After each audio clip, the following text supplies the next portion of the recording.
आइए हम प्रार्थना करें। सर्वशक्तिमान परमेश्वर, हम ईस्टर की इस सुबह आपकी उपस्थिति में आते हैं और आपकी पुनरुत्थान के लिए हम धन्यवाद देते हैं। हम धन्यवाद देते हैं परमेश्वर कि आपने मृत्यु को हराया, शैतान को हराया और सारे प्रदानतों को हराया और आप जीवित हैं और अभी पिता की दाहिने हाथ में बैठे हैं और हमारे लिए आप सिफारिश करते रहते हैं। परमेश्वर, हम धन्यवाद देते हैं कि आपने आपकी पुनरुत्थान के द्वारा नई सृष्टि को स्थापित किया। परमेश्वर, हम इस नई सृष्टि में हिस्सा लेने के लिए मदद कर, इसको स्थापना करने में हमें मदद कर, ताकि सच में ये दुनिया बदल जाए और आपको नाम को महिमा मिले। इस समय आपके वचन के लिए धन्यवाद देते हैं। तेरे पवित्र आत्मा के द्वारा हमसे बातचीत कर, हमको सुनने वाले कान दे और जो कुछ हम सुनते हैं हमारी ज़िंदगी में अमल करने के लिए मदद कर। ये सब प्रभु यीशु मसीह के नाम से मांगते हैं, आमीन। यीशु मसीह जी उठा है, वो सचमुच जी उठा है। हालेलुया। यीशु मसीह जी उठा है, वो सचमुच जी उठा है। हालेलुया। इसी तरह जो है कि पहली शताब्दी में लोग एक दूसरे को ग्रीट करते थे और इस सुबह के वक्त सबसे पहले मैं आप सभी को ईस्टर की शुभकामनाएं देना चाहता हूं। जीवित यीशु आप सबके साथ हो, आपको बनाए रखें पवित्र आत्मा की सामर्थ से और आपको मार्गदर्शन करें। पिछले 2 साल में हम सब लोग कठिन परिस्थिति के द्वारा गुजरे हैं। इस महामारी की वजह से जो अभी भी पूरा खत्म नहीं हुआ है। अंतर्राष्ट्रीय सीन में भी अगर हम देखते हैं, कई जगह में मृत्यु और युद्ध चल रहा है। विशेष रूप से हम देखते हैं यूक्रेन और रूस के बीच में अभी भी युद्ध चल रहा है और उसकी वजह से काफी नुकसान पूरे संसार के लिए है। तेल का दाम इतना महंगा हो गया और ईंधन जो है हमारी देश में भी दाम बढ़ते जा रहा है, ताकि आम आदमी जो है कि अपना गाड़ी नहीं चला पा रहा है। और इस ईंधन की जो दाम इतना बढ़ गया और उसकी वजह से सारे सामान का जो पैसा भी ज़्यादा हो गया। सब्जी लेने जाते हैं, चावल लेने जाते हैं, आटा लेने जाते हैं, जो भी हम लेना जाते हैं सबका दाम बढ़ गया, क्योंकि कहते हैं कि इंजन का जो है पैसा बढ़ गया है। तो चारों ओर अगर हम देखते हैं दुनिया में कई जगह में क्लेश और तनाव है। श्रीलंका में अगर देखते हैं कि उनकी आम जरूरतों का कमी है, ईंधन को तो कमी ही है, खाना पीना का भी कमी है और इतनी कर्फ्यू लगाना पड़ा उनको। और वैसे ही पाकिस्तान में भी नो कॉन्फिडेंस मोशन हो चुका है और एक नया प्रधानमंत्री आया है। या चीन में देखते हैं, वहां पे भी लॉकडाउन चल रहा है क्योंकि एक नया वेरिएंट कोविड का आ गया है। और शायद हमारी व्यक्तिगत जीवन में भी कई कठिन परिस्थितियों के द्वारा हम गुजर रहे हैं। शायद आर्थिक स्थिति हमारा कमजोर है, शायद हमारी स्वास्थ्य है वो बिगड़ गया है, शायद हमें कुछ सर्जरी के लिए जाना है, शायद हमारी तबीयत खराब होती जा रही है। और ये सारी परिस्थिति के अंदर प्रभु यीशु मसीह के पुनरुत्थान हमारी दुनिया में, हमारे जीवन में क्या फर्क लाता है, क्या आशा देता है, क्या उम्मीद देता है।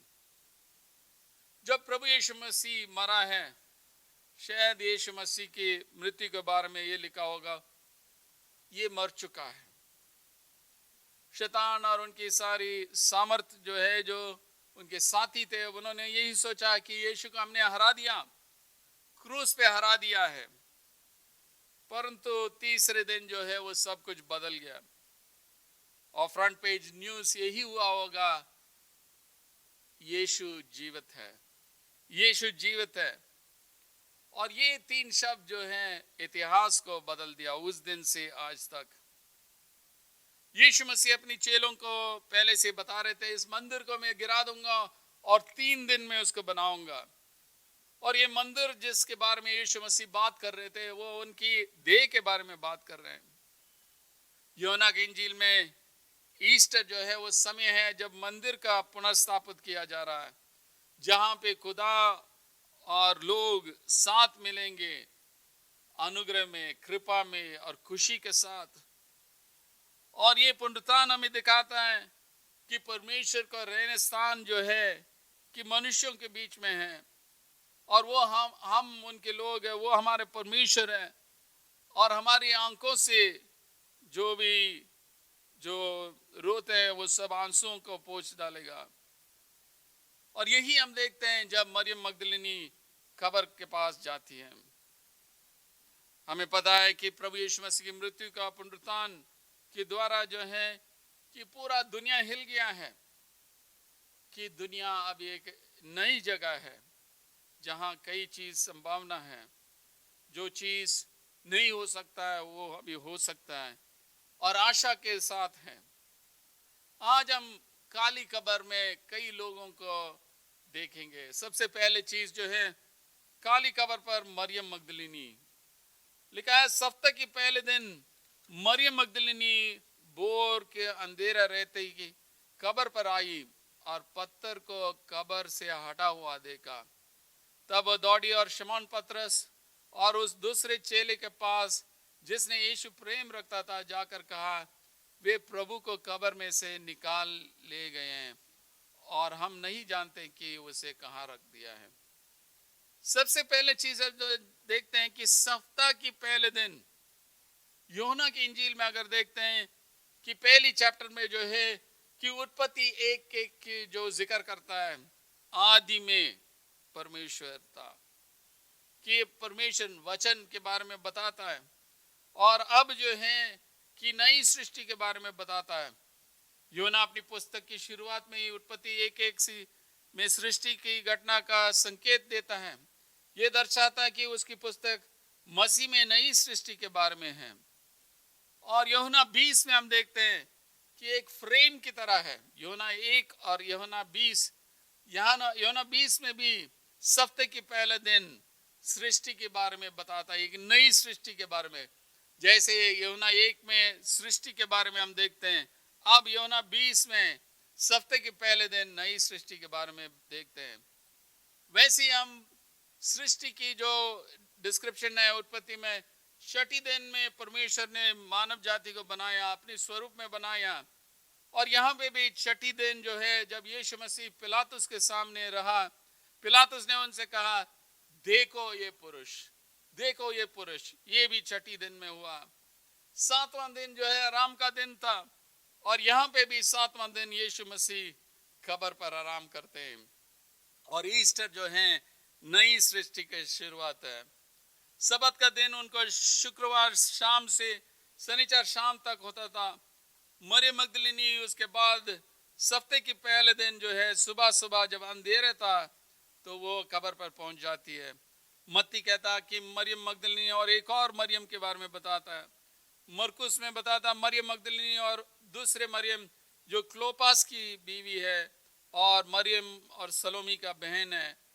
ये सब यूहन्ना और याकूब की माँ है, वो भी इनके साथ आते हैं और आके देखते हैं वो पत्थर को हटा दिया गया है और लाश वहां पे नहीं है। तो प्रभु यीशु मसीह के पुनरुत्थान जो है कि एक नए दुनिया, एक नई सृष्टि की शुरुआत है। यूहन्ना का इंजील शुरू हुआ है कि सृष्टि के साथ शुरू हुआ है, अब नई सृष्टि के बारे में बात करता है। यूहन्ना 1:4 में लिखा है, उसमें जीवन था और वो जीवन मनुष्यों की ज्योति थी, और ज्योति अंधकार में चमकती है और अंधकार ने उसे ग्रहण नहीं किया। और मरियम मगदलिनी खबर पर आती है जब अंधेरा है, और उनको ये सबूत मिलता है कि परमेश्वर के पुत्र जी उठा है, परंतु उसने उनको देखा नहीं। वो खोज लेती है कि जानती है कि पता लगता है कि ये ज्योति और जीवन जो है अंधकार को हरा दिया। वो नई रोशनी और जीवन की खोज करती है जिसने अंधेरा को हरा दिया। खबर काली है और कुछ समय के बाद हम पता लगता है कि यीशु मसीह को देखती है परंतु पहचानती नहीं है और सोचती है वो माली है। परंतु नई सृष्टि शुरू हो गया और चेले ने पहचाना नहीं है। मरियम मगदलिनी भाग के जाती है पतरुस और यूहन्ना के पास और उनको बताता है प्रभु को कब्र में से निकाल ले गए हैं और हम नहीं जानते हैं कि वो कहाँ रख दिया है। तो मरियम मगदलीनी जो काली कब्र में पहुंचती है, उनसे क्या सीखते हैं हम? सबसे पहले चीज, कब्र काली है, पत्थर हटाया गया है, यीशु मसीह जी उठा है, मृत्यु को हरा दिया है, यीशु जीवित है और पुनरुत्थान के द्वारा परमेश्वर की दुनिया में एक नई शुरुआत हुआ, एक नई सृष्टि शुरू हुआ। ज्योति और जीवन अंधकार और मृत्यु को हरा दिया है। यही हमारे लिए संदेश है। फिर आगे हम देखते हैं कि काली कब्र पर पतरस और यूहन्ना, तब पतरस और वो दूसरा चेला निकलकर कब्र की ओर चले और दोनों साथ साथ दौड़ रहे थे, परंतु दूसरा चेला पतरस के आगे बढ़कर कब्र पर पहले पहुंचा और झुककर कपड़े पड़े देखे तो भी वह भीतर न गया। तब शमौन पतरस उसके पीछे पीछे पहुंचा और कब्र के भीतर गया और कपड़े पड़े देखे और वह अंगोछे जो उसके सिर को बंधा हुआ था कपड़ों के साथ पड़ा हुआ नहीं, परंतु अलग एक जगह लपेटा हुआ देखा। पतरस और यूहन्ना दोनों भागते जाते हैं। उनके दिल तेजी से धड़क रहे होंगे। क्या सच में यीशु मसीह जी उठा है? और उनके अंदर कई भावनाएं जारी है, इसलिए वो भाग के जा रहे हैं। और यूहन्ना जो जवान है वो तेज भागता है और पहले पहुंच जाता है और झुक के देखता है, परंतु अंदर नहीं जाता। परंतु यूहन्ना देखता और विश्वास करता है, क्योंकि वहां पे कपड़े देखा, कपड़े पड़े देखे तो अभी वो भीतर नहीं गया।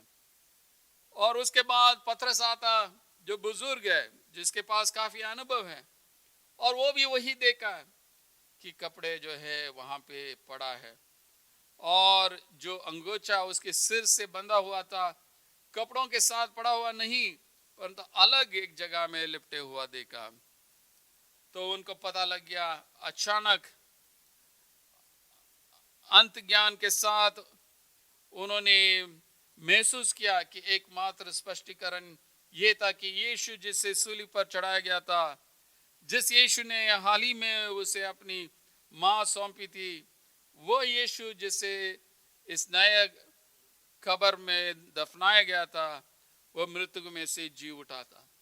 यानी यूहन्ना को आ गया है, उनके दिमाग में आ गया कि यीशु जी उठा है। एक अंतर ज्ञान से उनको पता लग गया। और ये जो लेखक हमें बताता है कि देखना और विश्वास करने के बारे में, पतरस और यूहन्ना दोनों चश्मदीद गवाह हैं। यीशु के जी उठने का उन्होंने देखा। और कई जो गवाही थे, जो यीशु मसीह पर विश्वास करते थे, वो इसलिए नहीं विश्वास किया कब्र काली था और उनका लाश नहीं मिला, परंतु उन्होंने यीशु से मुलाकात किया है।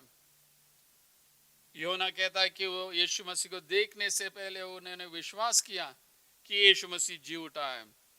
खाली कब्र की वजह से नहीं है, परंतु वहां पे देखा कि जो कपड़े उनको बांध के रखे वो सब वहां पे लपेटे हुआ देखा है। और ये सारे देखते हैं, ये सब बेदम चश्मदीद गवाह है।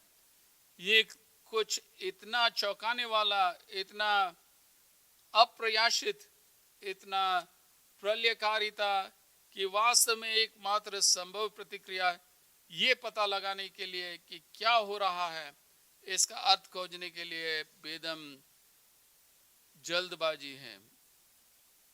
यीशु मसीह के बारे में जो है कि वो पता करना मांग रहे हैं। दोनों आए, दोनों को पता लग गया कि यीशु मसीह जी उठे हैं। उन्होंने देखा और विश्वास किया यीशु जी उठा है, वो सचमुच जी उठा है। यीशु मसीह बार बार उनको सिखाया कि उनको दुख उठाना, मरना और तीसरे दिन वो जी उठेंगे। तो पतरस और यूहन्ना देखा और विश्वास किया। आज भी बुलाहट हमारे लिए, हमारी आंखों को खोलें, यीशु को देखें और उस पुनरुत्थान पर विश्वास करें। काली कब्र हमें बुलाता है ताकि हम यीशु पर व्यक्तिगत रूप से विश्वास करें। यीशु मसीह मृत्यु से जीवित हो गया, वो जीवित है, हमारे साथ है। मृत्यु और पाप को हराया और हमारे लिए पापों की माफी उपलब्ध है और अनंत जीवन का आशा देता है। फिर आगे हम देखते हैं स्वर्गदूत जो काली खबर में है, परंतु मरियम रोती हुई कब्र के पास ही बाहर खड़ी और रोते रोते कब्र की ओर झुककर दो स्वर्गदूतों को उज्जवल कपड़े पहने हुए, एक को सिराने और दूसरे को पैताने बैठे हुए देखा जहां यीशु की लोथ पड़ी थी। उन्होंने उससे कहा, हे नारी, तो क्यों रोते हो? उसने उनसे कहा, हे मेरे प्रभु को, वे मेरे प्रभु को उठा ले गए हैं और मैं नहीं जानते हैं कि उसे कहाँ रखा है। यहाँ पे हम देखते हैं यूहन्ना की इंजील में स्वर्गदूत जो हैं कि वहां बैठे हैं, परंतु दूसरी इंजील में हमें बताया गया है कि मरियम से पूछते हैं, जीवितों को क्यों मरे हुओं के बीच में ढूंढते हो? Why do you seek the living among the dead? Maryam जो है कि रो रही है क्योंकि यीशु मसीह उनको छुटकारा दिया, 7 दुष्ट आत्मा से उनको आजादी मिला है। उसने उससे गरिमा और आत्ममूल्य दिया था, इसलिए जब उनको पता लगा उनको लाश नहीं मिल रहा तो उन्होंने सुबह आया था ताकि वो सुगंधित वस्तुएं लेके आया उनका अभिषेक करने के लिए। इसलिए वो रोती रही और वो देखती है कि ये स्वर्गदूत है और वो पूछते हैं क्यों रो रही है। फिर भी वो नहीं सोचती है कि यीशु मसीह जी उठे हैं और सिर्फ उनकी लाश के बारे में बात करती है। तो मरियम मगदलिनी, पतरस और यूहन्ना, फिर 2 स्वर्गदूत, फिर हम देखते हैं कि यीशु मसीह भी उस काली कब्र में है। ये कहकर वो पीछे फिरी और यीशु को खड़े देखा और न पहचाना कि वो यीशु है। मरियम जो है इतना उदासी है कि वो पहचानती नहीं है कि यीशु मसीह उनके साथ खड़े हैं। वो भूतकाल में है, वो सोचती है कि यीशु मसीह क्या क्या काम किया, मुझे छुटकारा दिया, मुझे आजादी दिया, मुझे आत्मविश्वास दिया, ये सब चीजों के बारे में वो सोच रही है। परंतु ये जब यीशु मसीह उनके पास खड़े हैं कि वो पहचाना नहीं है। कई बार हम भी ऐसे भूतकाल में रह जाते हैं, प्रभु यीशु मसीह हमारे साथ रहते हैं, हम उनको पहचानते नहीं है। तो यीशु ने उसके दुख की संबोधित किया, कहता कि यीशु ने उससे कहा, हे नारी, तू क्यों रोते हैं, किसको ढूंढते हैं? उसने माली समझकर उससे कहा, हे महाराज, यदि तूने उसे उठा लिया है तो मुझसे कह कि उसे कहाँ रखा है और मैं उससे ले जाऊंगी। यहाँ पे भी हम देखते हैं कि मरियम की समझ नहीं आया कि यीशु मसीह जी उठना, वो अभी भी लाश के बारे में ही बात कर रही है। परंतु पुनरुत्थान हमारी जो आंसुओं को पोंछ डालता है, एक नया आशा, एक नई शुरुआत देता है, जहां पे कोई आंसू नहीं होगा, कोई दुख नहीं होगा। यीशु मसीह उनको नाम लेकर बुलाता है। यीशु ने उनसे कहा, मरियम। उसने पीछे फिरकर उसको इब्रानी में कहा, रबूनी, अर्थात ही गुरु।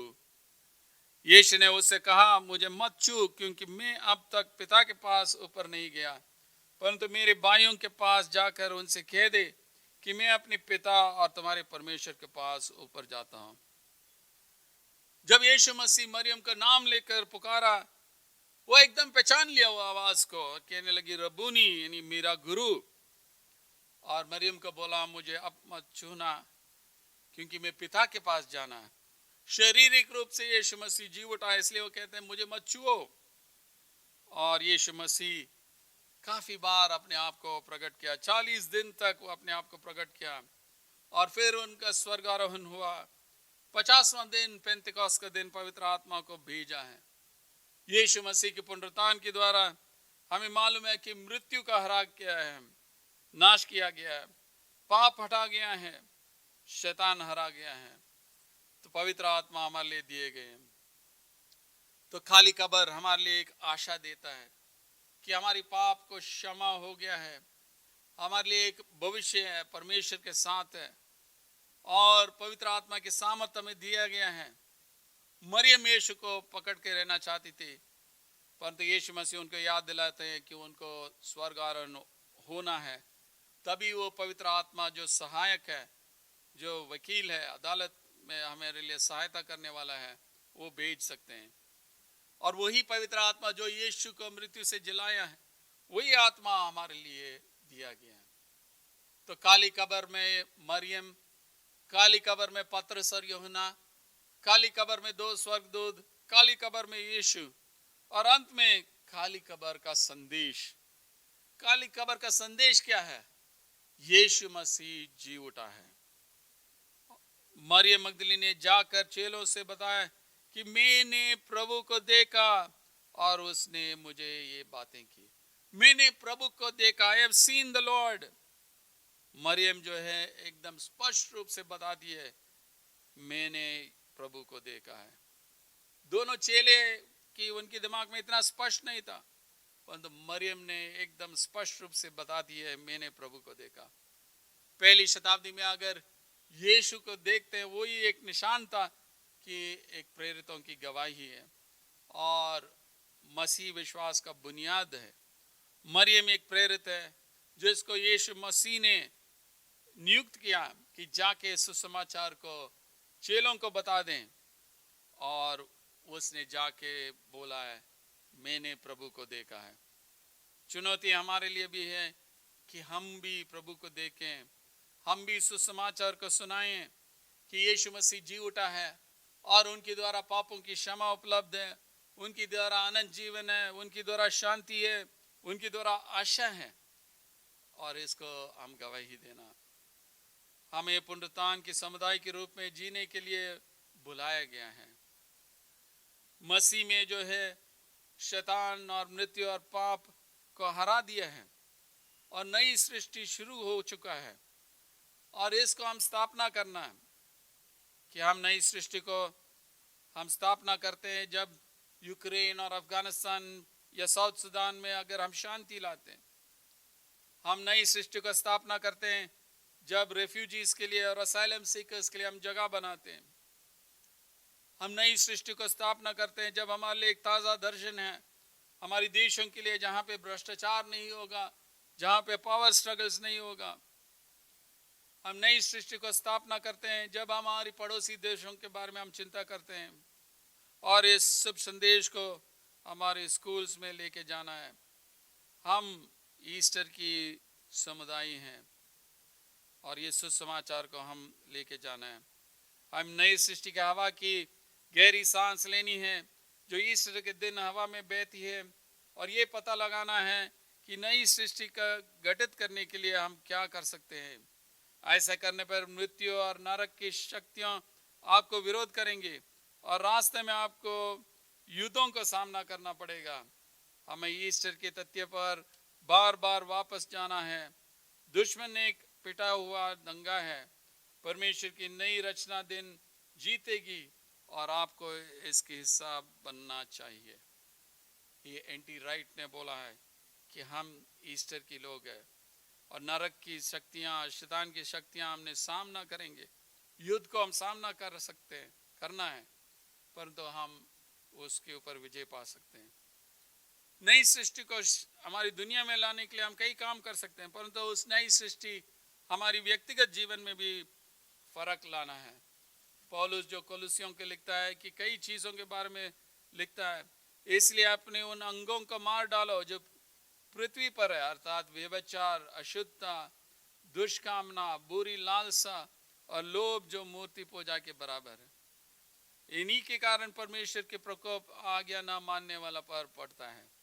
और तुम भी जब इन बुराइयों में जीवन बिताते थे तो इनके अनुसार चलते थे, पर अब तुम भी इन सब के अर्थात क्रोध, रोष, बैरभाव, निंदा और मुंह से गालियां बकना, ये सब बातें छोड़ दे। एक दूसरे से झूठ मत बोलो, क्योंकि तुमने पुरानी मनुष्यत्व को उसके कामों समेत उतार डाला है। इन्हीं हम नई सृष्टि है, पुरानी चीज़ों को छोड़ना है और इस नई सृष्टि के अनुसार हमारा जीवन बिताना है। जैसे हम इस दुनिया में जाते हैं और समाज में जाते हैं कि हम जो जी उठे परमेश्वर की समुदाय के रूप में हम जीवन बिताना है। पुनरुत्थान की सामर्थ से भरे हुए लोग की तरह जीना है और नई सृष्टि को स्थापना करना है, और हम खुद उस नई सृष्टि की वजह से परिवर्तन होना है। पवित्र आत्मा में मदद करें ताकि हम सच में ईस्टर की समुदाय बने और लोगों की आशा दिलाएं। खुदा आप सबको आशीष दे, आमीन। आइए प्रार्थना करें। सर्वशक्तिमान परमेश्वर, हम दोबारा इस समय के लिए धन्यवाद देते हैं और इस ईस्टर के शुभ संदेश के लिए हम धन्यवाद देते हैं। प्रभु यीशु मसीह खाली कब्र की संदेश के लिए हम धन्यवाद देते हैं कि यीशु मसीह जी उठा है, मृत्यु को हराया, पापों को हराया, शैतान को हराया, सारे सामर्थ्यों को हराया और परमेश्वर हमारे लिए शांति लाया, मेल लाया, हमारे लिए एक नई आशा लाया। और परमेश्वर इस आशा और उम्मीद को हमारी दुनिया में पेश करने के लिए हमें मदद कर। सिर्फ हमारी दुनिया में नहीं है परंतु हमारी व्यक्तिगत जीवन में भी परिवर्तन ला। ये नई सृष्टि हमारे जीवन में भी पैदा हो परमेश्वर, ताकि हम भी बदल जाएं, यीशु की तरह बन जाएं और लोगों के लिए आशीष का कारण बने। ये सब प्रभु यीशु मसीह